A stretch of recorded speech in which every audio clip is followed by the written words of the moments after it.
Obviously, the situation is very fluid, but this is a very creative deal.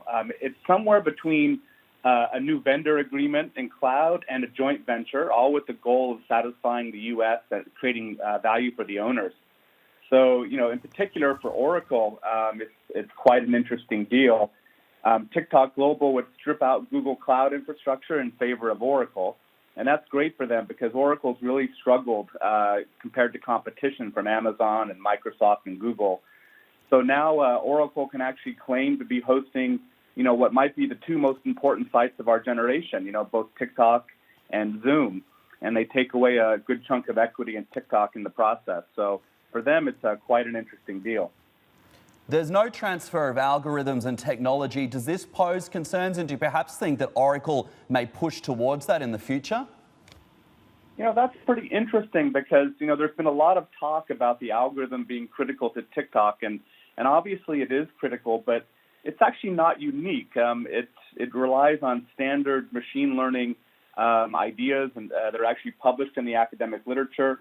What's really innovative about TikTok is the way they build the platform around the algorithm and the way that they have set up the platform to get the training data. That's how TikTok, the platform knows exactly what sort of videos we want to watch. And that data will stay in the U.S., hosted in Oracle servers. So given that split, we might actually have created a deal here that satisfies, both the owners, ByteDance, of course, who wants to keep the technology, and maybe the U.S., who prefers to keep the data, on U.S. premises. Jason, it's Hadley out in Abu Dhabi. Who's the big loser in all of this? Well, I think it's pretty clear who the loser is. It's Facebook and Instagram and Google and YouTube.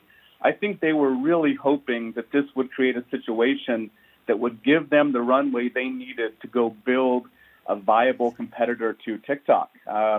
And, we have seen that in other instances in the Chinese-U.S. trade war. For example, Huawei, the challenges that Huawei has encountered in the U.S. and worldwide has really created space for, companies like Samsung and Ericsson and Nokia to really push their products in 5G and mobile. And I'm sure that Facebook was hoping that this would be a chance for, their new competitor to do the same. They have a new platform called Reels that they're betting will be the next short-form video winner.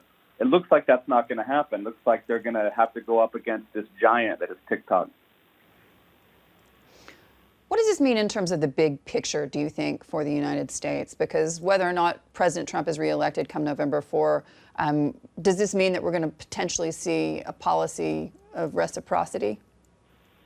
Yeah, I think that's what's happening. I think we're on a slow trajectory now, not just around national security concerns, but towards industrial policy. And, what that means ultimately, it's about competition. U.S. and Internet and some tech companies have had a real difficulty operating in China for many years, and they may be taking it similarly hard for pure Chinese companies to operate in the U.S. And its allies. So, what you're starting to see emerging, I think, is a bipartisan consensus that, something needs to be done on the technological front, both to achieve the national security and safety goals, but also to level the playing field for U.S. companies.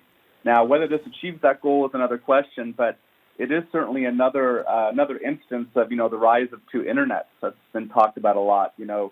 Chinese internet, which is focused on China and countries who wanted to participate, and then, the Western or global internet, which would be mostly open.